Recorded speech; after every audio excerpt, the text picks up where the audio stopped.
So in this video we'll see about the cloning vectors. So what are cloning vectors?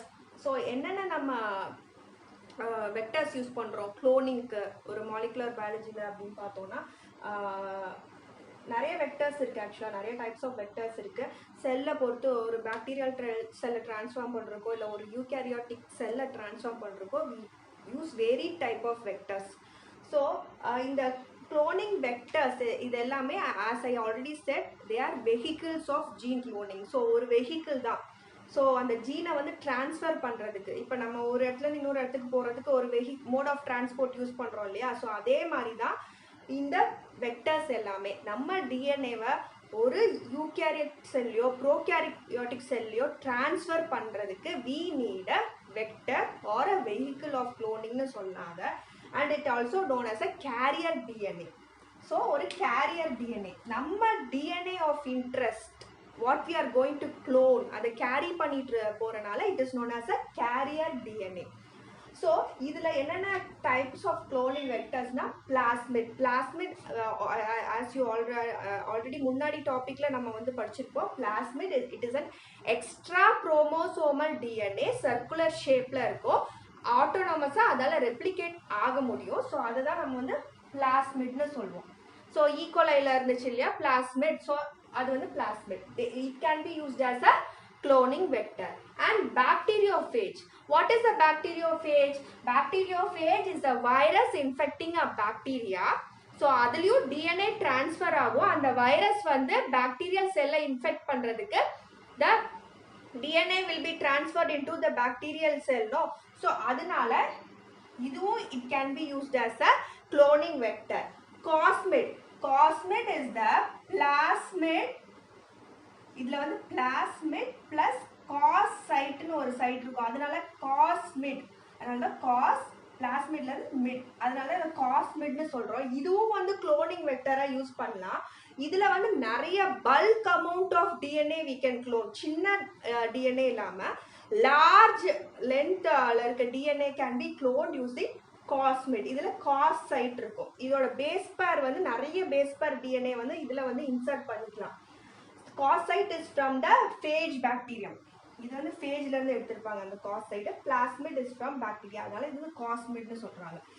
yeast artificial chromosome. So இது வந்து yeast செல்ஸை clone பண்ணுறதுக்கு we use yeast artificial chromosome. Then bacterial artificial chromosome, இதுவும் ஒரு cloning வெக்டராக use பண்ணுறாங்க. Next transposon. So what is a transposon? Transposon are jumping ஜீன்ஸ்ன்னு சொல்லுவாங்க. ஸோ ஒரு ஜீனோக்குள்ளேயே the gene is able to jump from one position. ஒரு ஜீன்குள்ளே ஒரு பொசிஷன்ல இருந்து இன்னொரு பொசிஷனுக்கு ஜம்ப் ஆகக்கூடிய கெப்பாசிட்டி திஸ் டிரான்ஸ்போசோன் ஹேஸ். அதனால டிரான்ஸ்பொசிஷன் இதுல டிரான்ஸ்போசபிள் எலமெண்ட்ஸ் இருக்கும். ஸோ அதுல நம்ம ஜீன் ஆஃப் இன்ட்ரெஸ்ட்டை இன்சர்ட் பண்ணிட்டோம் அப்படின்னா our gene will be transferred. எங்க இது வந்து ஜம்ப் ஆக போதோ அந்த டிரான்ஸ்ஃபர் அந்த பொசிஷனுக்கு நம்ம ஜீன் ஆஃப் இன்ட்ரெஸ்ட் டிரான்ஸ்ஃபர் ஆகிரும். அதனால தான் இதை டிரான்ஸ்போசான் சொல்றாங்க. டிரான்ஸ்போசபிள் எலமெண்ட்ஸ் இருக்கும் இதில். நெக்ஸ்ட்டு என்னென்ன ஃபீச்சர்ஸ் வேணும் ஒரு வெக்டர், ஒரு க்ளோனிங் வெக்டருக்குன்னு பார்க்கலாம்.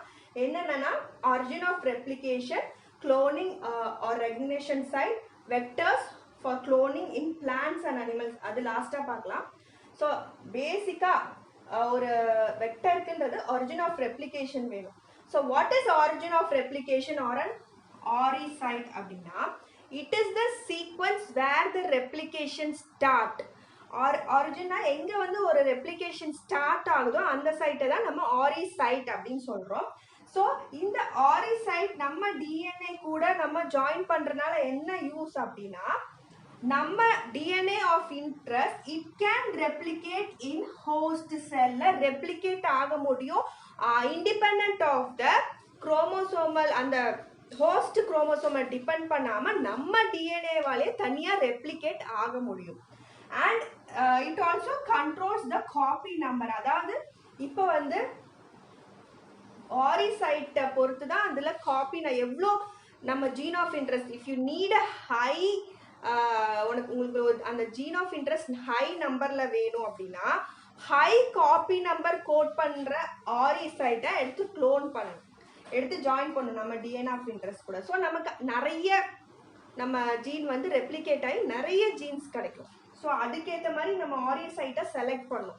ஸோ இது வந்து ரெண்டுக்கு யூஸ் ஆகுது. ஒன்று நம்ம ஹோஸ்ட் செல்ல நம்ம டிஎன்ஏ அதுவாகவே ரெப்ளிகேட் ஆகுறதுக்கும் ஆட்டோனமஸாக, அண்ட் ஆல்சோ அதோட நம்பரையும் கண்ட்ரோல் எவ்வளோ ஜீன் ஆஃப் இன்ட்ரெஸ்ட் நம்மளோட டிஎன்ஏ எவ்வளோ ரெப்ளிகேட் ஆயிருக்கு அப்படின்றதும் இதை பொறுத்து தான் அமையுது.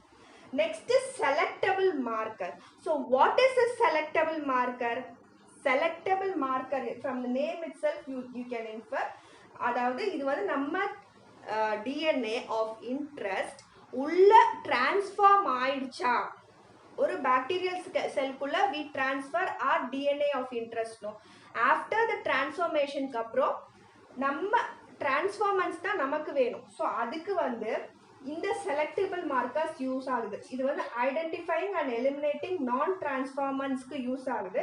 And it permits growth of only the transformants. So இதுதான் நமக்கு வேணும். ஸோ இதில் தான் நம்ம டிஎன்ஏ க்ளோன் பண்ண டிஎன்ஏ உள்ளே போயிருக்கோம். பட் இந்த நான் டிரான்ஸ்ஃபார்மன்ஸில் இருக்காது. ஸோ இது நமக்கு தேவையில்லை. இதுதான் தேவை, டிரான்ஸ்ஃபார்மன்ஸ் மட்டும்தான் தேவை. ஸோ நம்ம இதுக்கு வந்து இந்த செலக்டபிள் மார்க்கர்ஸ் யூஸ் ஆகுது. எப்படி யூஸ் ஆகுது அப்படின்னா, இப்போ எக்ஸாம்பிள் எடுத்துருக்கோன்னா genes encoding for antibiotic resistance. So இதுதான் நம்ம ஒரு செலக்டபிள் மார்க்கராக எடுத்துக்கிறோம்னு வச்சுக்கலாம்.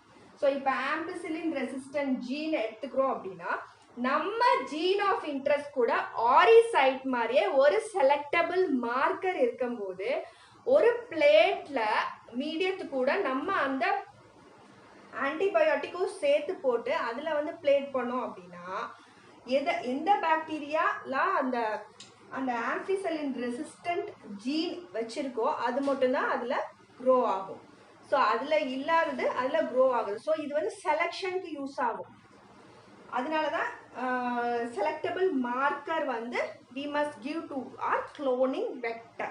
So other than ampicillin we can also use chloramphenicol, tetracycline, kanamycin in case of E. coli ல இருந்து இது எல்லாமே வந்து we use as selectable markers. நமக்கு டிஎன்ஏவை வந்து க்ளோன் பண்ணுறதுக்கு முன்னாடி ஒரு ஆரிசைட் மாதிரியே we have to give a selectable marker for the cloning vector. So these are the selectable markers which we use in case of a E. coli bacterial cell. The normal E. coli bacterial cell, they do not have the resistance towards these antibiotics. So it is easy for us to select the transformants if we have these selectable markers. So next, coming to the third feature, what a cloning vector must have abdina, it must have cloning sites or recognition sites for the restriction enzyme. It must have recognition sites. So அப்படி இருந்தால் தான் நம்ம foreign டிஎன்ஏவை நம்ம alien piece of டிஎன்ஏவை we can insert in a plasmid or என்ன cloning vector use பண்ண போதுமோ அதில் வந்து நம்மளால் ஈஸியாக இன்சர்ட் பண்ண முடியும் அதை கட் பண்ணி. So in this case you can say E. coli cloning vector PBR322. So இதுதான் வந்து அந்த cloning vector. You can see many restriction enzyme sites here. SAL1, BAMH1, HIND3, EcoR1, PV1, PVU1, PST1 இது எல்லாமே restriction enzyme sites தான். So this is the ampicillin resistant, tetracycline resistant ரெண்டு coding jeans இங்கே தான் இந்த ரெண்டு இடத்துல தான் இருக்கும். ஸோ இதில் க்ளோன் பண்ணோன்னா நம்ம இந்த ரெண்டு ரெஸ்ட்ரிக்ஷன் என்சைம் யூஸ் பண்ணி க்ளோன் பண்ணுவோம் ஆம்பிசிலின் ரெசிஸ்டன்ட் ரீஜனில் க்ளோன் பண்ணுறதுக்கு. Suppose we have to clone in this அப்படின்னா டெட்ராசைக்ளின் ரெசிஸ்டன்ட் ஏரியாவில் க்ளோன் பண்ணோன்னா we must use this enzyme BAMH1 use பண்ணோம். So suppose if you use BAMH1 use பண்ணுறோம் அப்படின்னா த ஜீன் ஆஃப் இன்ட்ரெஸ்ட் வந்து will be inserted in this region.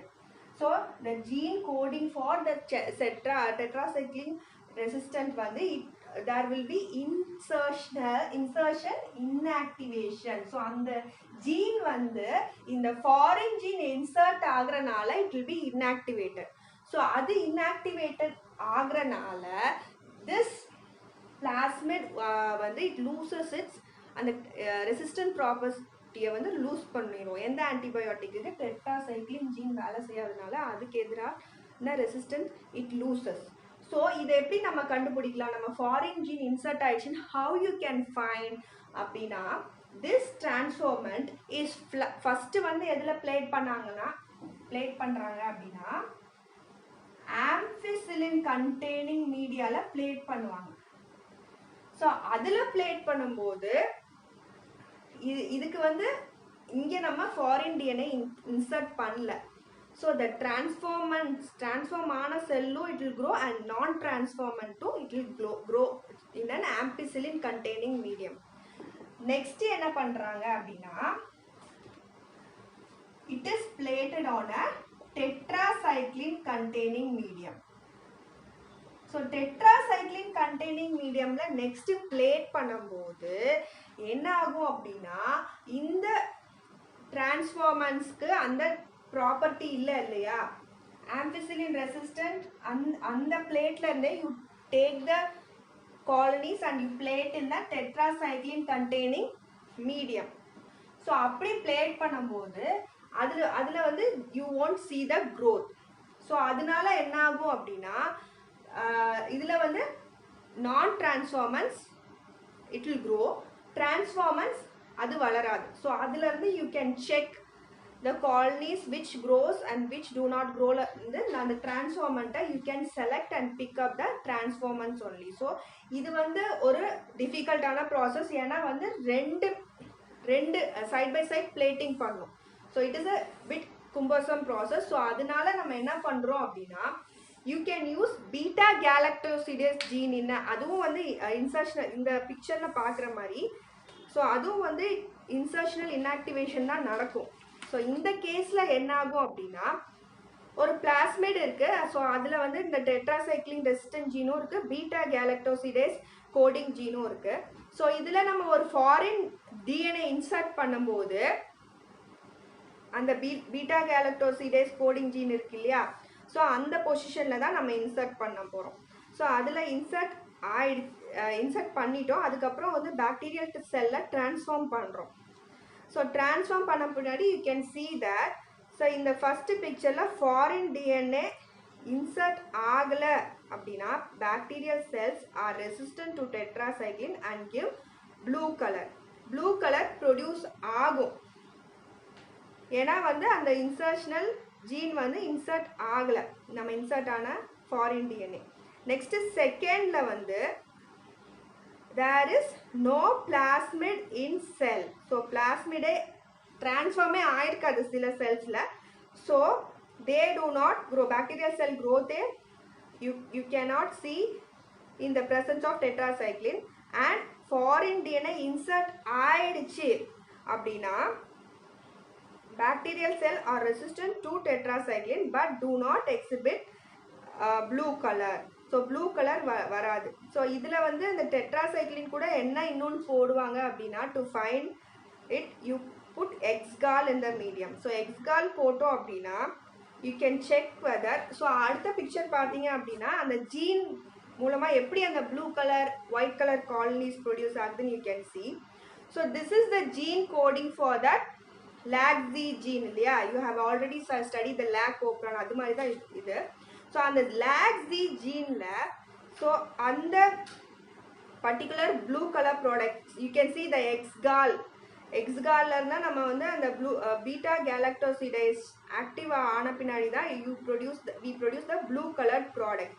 So அந்த blue colour product produce ஆகணும்னா we need a active beta galactosidase gene.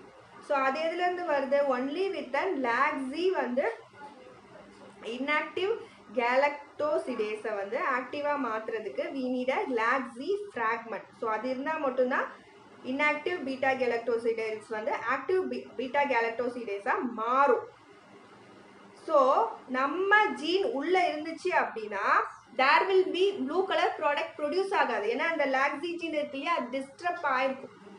So disturb ஆனால் அந்த blue colour product produce ஆகாது. So நம்ம அதுலேருந்து இன்ஃபர் பண்ணிக்கலாம் ப்ளூ காலனிஸ் எல்லாமே வந்து they are not transformed அப்படின்னு. ஒயிட் காலனிஸ் தான் வந்து நம்ம டிரான்ஸ்ஃபார்ம்டு செல்ஸ். ஏன்னா வந்து அந்த லாக்ஸி ஜீன் வந்து டிஸ்டர்ப் ஆகிருக்கு டியூ டு நான் சொன்ன மாதிரி இன்சர்ஷன் இன்ஆக்டிவேஷன் மூலமாக.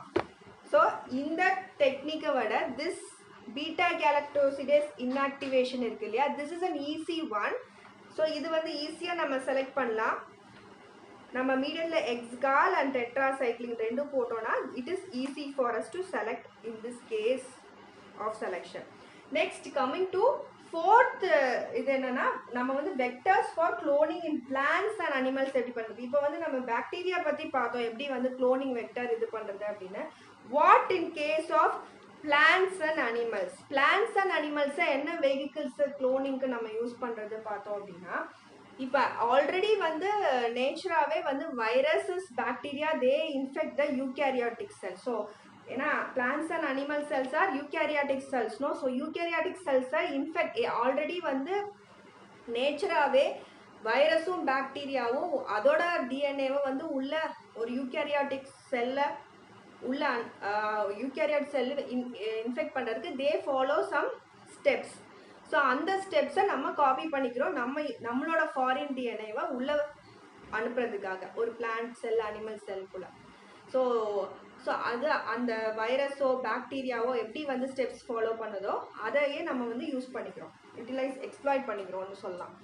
ஸோ இப்போ வந்து ஒரு பிளான்ட் இன்ஃபெக்டிங் ஒரு இதை எடுத்துட்டோம், பாக்டீரியா எடுத்துட்டோம்னா அக்ரோபாக்டீரியம் டியூமிஃபேஷியன்ஸ் இது எடுத்துக்கலாம். ஸோ இதில் வந்து T-DNA transferred T-DNA it is a tumour inducing DNA. இது ஆக்சுவலி இது டிஐ பிளாஸ்மிட்ல இருக்கும் இந்த டிடிஎன்ஏ. இது என்ன பண்ணும் அப்படின்னா, ஒரு நார்மல் பிளான்ட் செல்ல இது வந்து ஒரு கேன்சரஸ் செல்லா மாற்றி விட்டுரும். It causes the crown gall disease in plants. So இதை வந்து நம்ம T DNA containing Ti plasmid no they can be used as a cloning vector in case of a eukaryotic plant sell.